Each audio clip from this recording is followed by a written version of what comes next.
one on the left.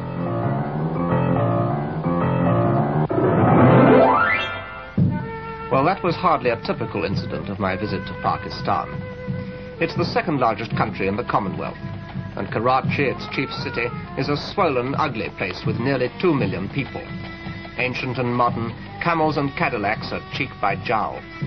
It brought to life for me one of Asia's biggest problems: how to adapt a poor and in many ways backward people to the demands of an industrial age. The people still cherish the ancient traditions of the East. The gardens where I found this cobra were built by the British Raj. British rule has come and gone, but snake charming goes on the same. So does the use of camels for irrigation in a land where water is scarce. The camel is blindfolded lest it go on strike if it saw just how little progress it was making.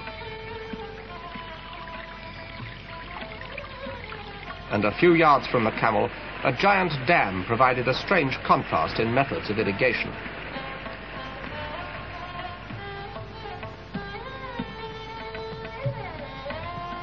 Some people lead Western lives. Others are tied by the old customs still. In Karachi, alcohol is legal, but brothels are banned. In Lahore, it's the other way round. Those two women are still in strict Muslim purdah, like most women in Pakistan. But this too is changing, and later we'll show you some pretty faces without their veils. This is Lahore, ancient capital of the Mughal emperors.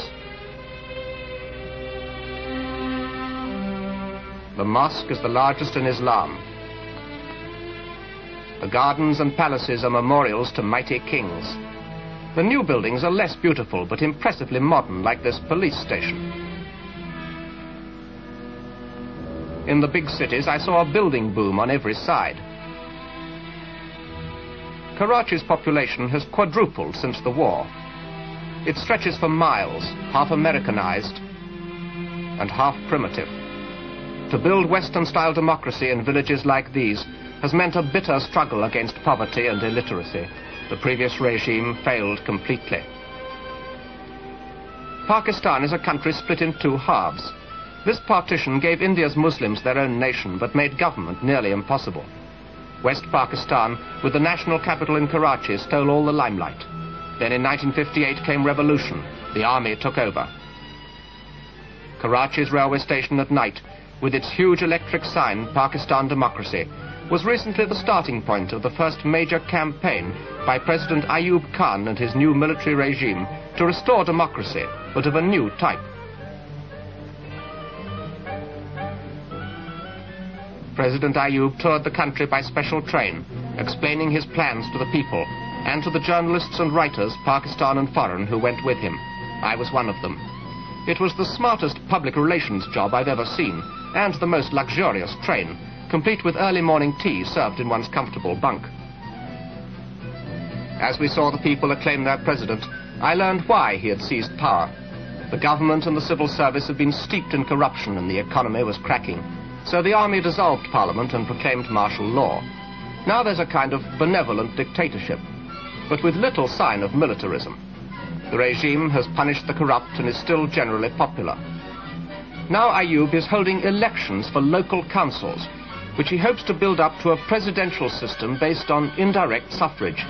He believes that this is more suited to Asia than Western-style parliamentary democracy.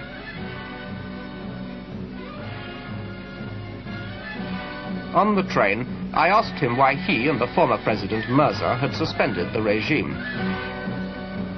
Our people were frustrated. They felt that it was a perfectly good people, good country being ruined, perhaps by the people who were responsible for running the country or the system. Anyhow, they were extremely dissatisfied with all this. So it was a question of saving the future of this country that he declared an emergency and abrogated the constitution. And having done that, then he had to declare martial law, and he called upon me as the head of the army to administer the martial law.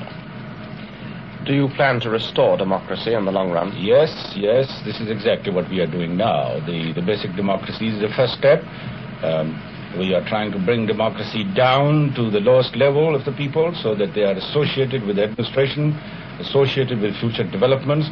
They have a feeling of participation, They learn responsibility and self-respect and cohesion, and later on we hope that these elected people that will be elected during the course of these basic democracies will form the electoral college for the election of the parliament and the president.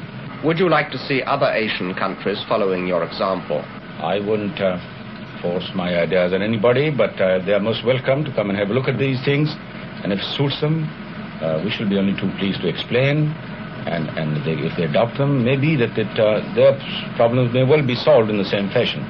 But before this type of democracy can be established, a government has to be strong enough to eradicate a lot of other evils, lots sort of reforms that we have introduced. Without land reforms, without legal reforms, educational reforms, reforms of that nature, you haven't really relieved the people of normal anxieties to be able to think of the future. How long will it take before martial law ends and democracy is fully at work again? Yes, well, my own timetable is that if everything goes all right, by the end of 1960 we should have democracy installed in full. And as soon as the legislature or the parliament meets, that be the time to withdraw martial law. If anyone called you a military dictator, how would you answer? Well, I'll say he's talking bloody rubbish, that's all. He doesn't know what he's talking about. Somebody did charge me as a military dictator. How would you describe yourself, sir? Well, I describe myself as a citizen of Pakistan who feels for this country, also knows the problem of this country. And the problems of this country are that we got to advance under a democratic setup, which we can understand and work. And that is the dictate of the history of the past. That's the lesson of the history, that only those people who have a certain measure of freedom and equality can progress. I'm sure of that, and I think I'm devoted to that cause. So therefore, a lot of these things that I do are really to stimulate people's interest towards that type of thinking, get them to build a team, a whole country as a team, and move forward.